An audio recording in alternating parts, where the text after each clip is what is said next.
ప్రజలు వద్దన్నారు. పార్టీ నేతలు చీకొట్టి ఒంటరిని చేశారు. సొంత అనుచరులే హ్యాండ్ ఇచ్చారు. మొత్తానికి నగరిలో మాజీ మంత్రి ఆర్కే రోజారెడ్డి ఒంటరయ్యారు. ఇలాంటి పరిస్థితుల్లో ఆ ఫైర్ బ్రాండ్ దారేటు అప్పుడు జిల్లాలో ఇదే హాట్ టాపిక్ గా మారింది. 5 ఏళ్లుగా ప్రభుత్వంలో కీలకంగా వ్యవహరించిన ఆమె ఓటమి తర్వాత కనిపించకుండా పోయారు. దీంతో ఆమె భవితవ్యంపై పెద్ద చర్చ జరుగుతోంది. ఆమె మళ్ళీ మొహానికి రంగులు వేసుకుంటారా? బుల్లితెరపై తలుక్కుమంటారా? రాజకీయ సన్యాసం తీసుకుంటారా? అసలు ఆమె నెక్స్ట్ స్టెప్ ఏంటి? చిలక ఏ తోడు లేక ఎటువైపమ్మ ఒంటరి నడక. ఈ పాట రోజా నటించిన శుభలగ్నం సినిమాలో ఉంది. ఆ మూవీలో ఆ పాట ఆమెకి బ్యాక్గ్రౌండ్గా ప్లే అయింది. ఇప్పుడు అదే సాంగ్ ఆ సినిమాలో నటించిన మాజీ హీరోయిన్ రోజారెడ్డికి సరిగ్గా సింక్ అవుతుంది.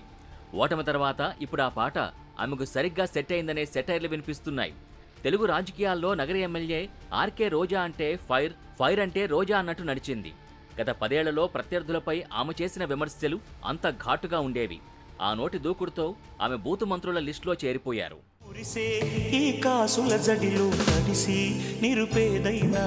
ఏ అంశం మీదైనా ప్రత్యర్థుల్ని ఏకిపారేయడం రోజా స్టైల్.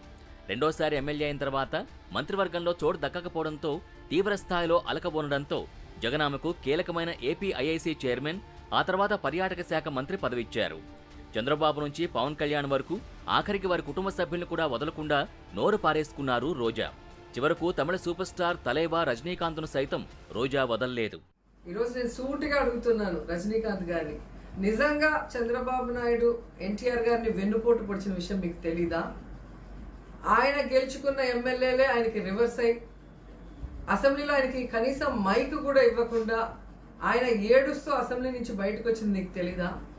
లేదంటే ఎన్టీఆర్ గారు ఆ తర్వాత మీటింగ్ పెట్టి నా అల్లుడు చంద్రబాబు నాయుడు పెద్ద దొంగ, తడిగుడ్డలతో గొంతులు కోస్తాడు, జామాతా గ్రహం అని చెప్పింది మీరు వినలేదంటే నేను సీడీలు పంపిస్తాను, ఒకసారి చూడండి. ఎందుకంటే ఎన్టీఆర్ లాంటి గొప్ప వ్యక్తి అందరికీ తెలుసు, మీరు చెప్పాల్సిన అవసరం. ఇప్పుడు ఆ మాజీ హీరోయిన్ బొమ్మ రివర్స్ అయింది. ప్రత్యర్థిగా పోటీ చేసిన టీడీపీ అభ్యర్థి గాలి భానుప్రకాష్ చేతిలో 45,000 ఓట్ల తేడాతో దారుణ పరాజయం పాలయ్యారు.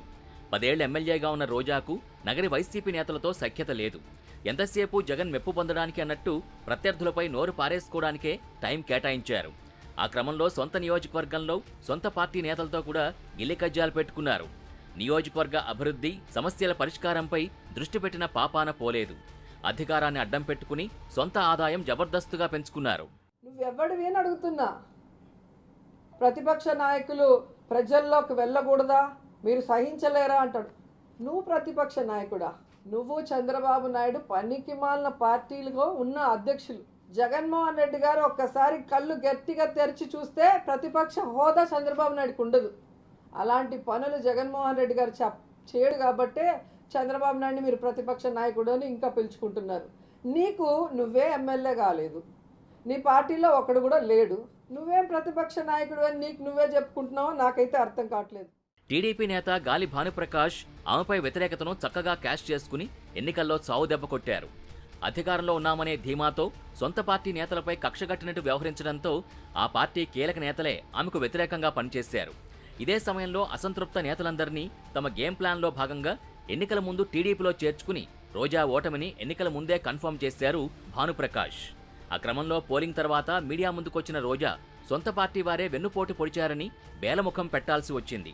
2014-19లో స్వల్ప ఓట్లతో గెలిచిన రోజాకు ఈసారి మాస్టర్ స్ట్రోక్ ఇస్తూ నగర చరిత్రలో లేని విధంగా భారీ మెజార్టీతో గెలుపొందారు భానుప్రకాష్. ఇటు ప్రజలు నో చెప్పడం, పార్టీ నేతలు చీకొట్టి వెళ్లిపోవడంతో ఇప్పుడు పార్టీలో ఉన్న కేజీ శాంతి లాంటి నేతలు నగరికి పట్టిన శని వదిలిపోయిందని, ఇక సినిమాలకు కూడా ఐరన్ లెగ్ పనికిరారని భజమెత్తుతున్నారు.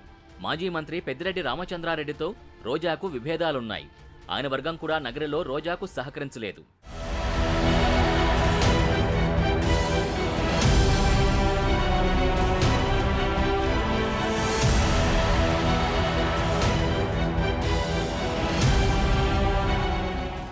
దానికి తోడు టీడీపీ అభ్యర్థి భానుప్రకాష్పై ఎన్నికల ముందు కర్రలు, రాడ్లతో దాడి చేయించడం, వాహనాలు ధ్వంసం చేయడం లాంటి ఘటనలతో నగరి తెలుగు తమ్ముళ్లు రోజా టీంపై కసితో రగిలిపోతున్నారు.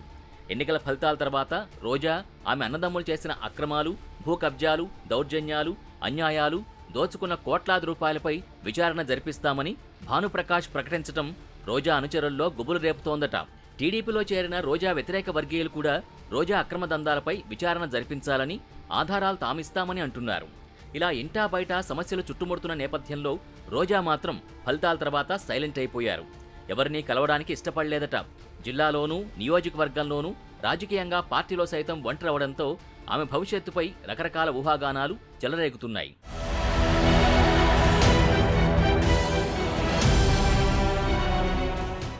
ఆమె రాజకీయాల్లో కొనసాగుతారని కొందరు అనుచరులు అంటుంటే, మరికొందరు మాత్రం సినిమాల్లోకి తిరిగి వెడతారని చెబుతున్నారు.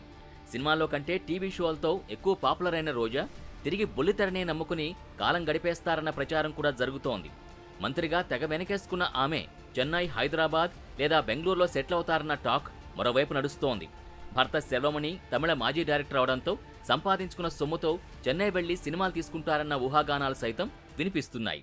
మొత్తానికి 5 ఏళ్లుగా ప్రత్యర్థి నేతల్ని వాటాడుకున్న రోజా సీన్ ఒక్క ఓటమితో పూర్తిగా రివర్స్ అయింది.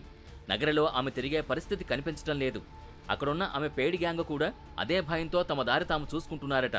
పాలిటిక్స్లో బ్యాడ్ టైం స్టార్ట్ అయితే అలాగే ఉంటుంది మరి. For more videos like this, subscribe Big TV channel.